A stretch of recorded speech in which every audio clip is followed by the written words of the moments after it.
When Bill and Hillary Clinton left the White House 15 years ago, they say they had no money, owed millions, and didn't know how they'd pay for Chelsea's college education. We came out of the White House not only dead broke, but in debt. Since then, the Clintons have earned more than $130 million. Most people assume they've amassed their wealth through speaking engagements, where they collect fees as high as $750,000. But who pays and why? Peter Schweizer's Bombshell book, Clinton Cash, The Untold Story of How and Why Foreign Governments and Business Helped Make Bill and Hillary Rich, has people in Washington political circles and around the world talking about donations to the Clinton Foundation and what might be next. Well, it's a fascinating book. It's called Clinton Cash, and the author's Peter Schweizer. It's a pleasure to have him back with us on the 700 Club. Peter, welcome. Glad to see you. It's great to be on with you always, Pat. Thanks for having me. Hey, look, let's start talking about this foundation. When Bill Clinton left the White House, he formed a foundation. What was it? What was it all about? Well, the Clinton Foundation is supposed to help people in economic development, deal with health issues around the world. So, you know, it started with this noble purpose, and it does do some good things. I'm not saying it doesn't do anything good. The problem is that they have really created these partnerships and have accepted money from some very, very troubling people. And they've also, frankly, hidden a lot of donations that they said that they were going to disclose. I think that's the real problem with the foundation. Who's giving the money? Let me start with, how much money has the foundation gotten right now? Do you know what the net worth is?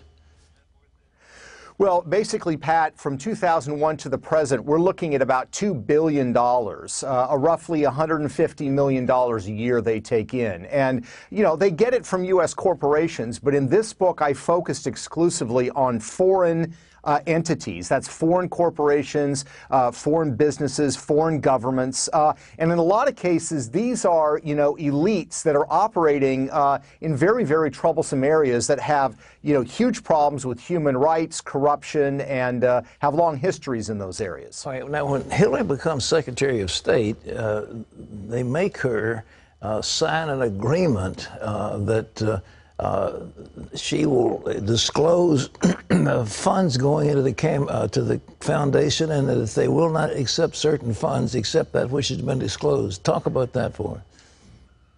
Yeah, you know, it's interesting. The Clinton Foundation says, we're the most transparent foundation out there. Well, they are because they were forced to, not by me or by conservative Republicans, but by President-elect Barack Obama. A condition for her becoming Secretary of State in early 2009 was that she agreed to disclose all contributions to the Clinton Foundation and that there be a process to vet donations that were coming in. The problem is that I point out in the book, they violated that agreement almost immediately. They took multi-million-dollar donations from foreign businesses that had interests before the State Department. Those were never disclosed. They have now come back and admitted that I'm correct, that those donations were not disclosed. But the problem is we don't know what we don't know, Pat. I mean, there was a report yesterday in the Washington Post and in Bloomberg that they admit there are more than 1,100 undisclosed donations, and that's what they're telling us. It could be even more than that. You know, I'm head of a couple of charities, but I tell you, this is a shakedown racket. I have never heard of anybody being like a vacuum cleaner to get that kind of money. Is there an implied promise that either they will get access to federal government or there will be some sort of favors given by Bill or Hillary Clinton when people give that kind of money? Well, I think certainly for some of them, there's this sense that giving a contribution to the Clinton Foundation is a retainer. In other words, that it's granting them access. And if you look at the pattern of conduct during her tenure as Secretary of State, it's very, very clear that you have a pattern repeated dozens of times, which is Hillary Clinton takes a position on an issue. There's an influx of maybe tens of millions of dollars, even more than $100 million in some cases. And then she ends up making a policy decision decision that is favorable to the people who have sent the money. And sometimes she is reversing course from the previous position that she had. The only thing that happens in between is there's this large influx of money. So it's a very troubling pattern that goes to the heart of what kind of decisions she's making and why she's making them. All right, well, let's talk about that one that's gotten the most publicity. This a fellow named Schuster he's been in the mining business for some years, and he starts a little company called Eurasia, and they bid for the uranium rights in Kazakhstan. And in your book, you point out this is like a pipe dream. There's no way a little country like this is going to get it.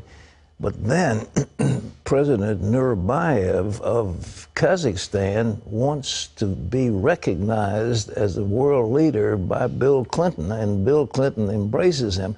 What is the nexus between Nazarbayev and Clinton and Schuster? It's a great question, Pat. I mean, the timeline is very clear. In September of 2005, Bill Clinton is in Kazakhstan with Frank Schuster. Frank Schuster wants to get these very lucrative uranium mining concessions. Bill Clinton says very nice things about Nazarbayev, says he's a great leader. He's got a great human rights record, which is ridiculous. It's a very, very repressive country and regime. Shortly after that, Frank Schuster is given these lucrative uranium concessions. He has very little experience in the uranium business. Much larger companies, more experienced, that were bidding for them did not get them. And then weeks after that, Frank Schuster sends more than $30 million to the Clinton Foundation. And that's the beginning of this path that ultimately leads to the Russian government itself owning 20% of the uranium in the United States. Well, Schuster now takes this company public. I think he goes out on the Vancouver Exchange. Canaccord Capital, you said it's the biggest deal they've ever done. So he gets, at that point, he gets to be enormously wealthy, right, with stock? That's right. I mean, the estimates are that he made tens of millions. One estimate is he made $300 million off of this deal. And this company, this tiny company, Eurasia Energy, becomes something called Uranium One. And Pat, they start acquiring uranium assets in the United States to the point by 2010, they have 20% of all the uranium reserves, what's estimated to be 50% of production by 2015. And that's when the Russians come calling. Well, now, the Russians want to build nuclear bombs, but they also want to have nuclear reactors. And the price of uranium has gone up because of the demand from China and so forth. And Putin has one of his guys start buying in. But in order to get that resource, they have to have the approval of the State Department. Now, what happened then? Well, that's exactly right. So what you have is this uranium company that the Russians want to buy into. In order for that to happen, the State Department needs to sign off on it with some other government agencies. Hillary Clinton's foundation and her husband's foundation have nine shareholders involved in this Uranium One company that send a combined $145 million to the Clinton Foundation, this during the arc of this story. And Hillary Clinton and the State Department end up okaying this deal. And what's ironic about that, Pat, is she has a record on the issue of foreign governments owning critical industries in the United States, like uranium. She has a record of opposing these deals. But in this case, she actually comes out in favor of it. Before it's finished, Putin and the Russians wind up getting 100% of the stock of Uranium One cleared by the State Department, which gives them access to 50% of America's uranium production. Was that the number? Yeah, it was projected to be 50% when the deal went through in 2010. It is today 20% of all the uranium assets in the United States. And by the way, the Russians said that they would not export any of that uranium, but as the New York Times reported last Thursday, in fact, uranium that's owned by Uranium One in the United States has been exported to Canada and is ending up who knows where. So that fundamental question is U.S. uranium being used for nefarious purposes around the world? We don't know. That's a very scary prospect. Well, you know, you covered the waterfront on this, from Pacific, Rubiales to all the rest of it, but let's go to Haiti. Bill Clinton became like the economic czar of Haiti, and they have a telephone company down there, and it's very lucrative because those Haitians are calling the United States all the time to talk to their friends and relatives.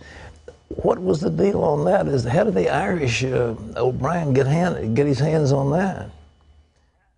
Yeah, again, you have this nexus of relationship of wealthy foreign investors, in this case, an Irish gentleman named Dennis O'Brien, who has business interests in Haiti. The earthquake happens. There is a very generous rush to put aid in the in Haiti from the United States, including billions of dollars in taxpayer money. And the problem is that Bill Clinton and Hillary Clinton make a series of decisions in Haiti on reconstruction that end up benefiting some of the biggest contributors to the Clinton Foundation, including Dennis O'Brien. They set up this mobile financial system that operates through the telephone system, which is, by the way, owned by Dennis O'Brien. Dennis O'Brien is a multi-million-dollar contributor to the Clinton Foundation. He has facilitated speeches by Bill Clinton, paid for a speech for him in Jamaica. And in return, the Clintons set up this system of money transfers, which puts, tens of millions of dollars in the pocket of Dennis O'Brien's company and makes him even wealthier. It's crony capitalism on steroids, and it's using the official powers of the State Department and U.S. taxpayer money to help make their benefactors even wealthier. Peter, these speeches, now, I think Clinton, didn't he go to Ireland and make a speech at like 750 grand? I mean, you got to say some pretty wonderful words to get paid that kind of money for a speech. Yeah, it's pretty remarkable, Pat. Like most ex-presidents, Bill Clinton hit the lecture circuit, and we expect that. But something happened in 2009. When Hillary Clinton became Secretary of State, his speaking fees, particularly from overseas interests, went up threefold, sometimes fourfold. He got huge, big paydays from foreign entities that had business before the State Department. There's only one or two ways to explain it. Number one, Bill Clinton all of a sudden got even more eloquent in 2009.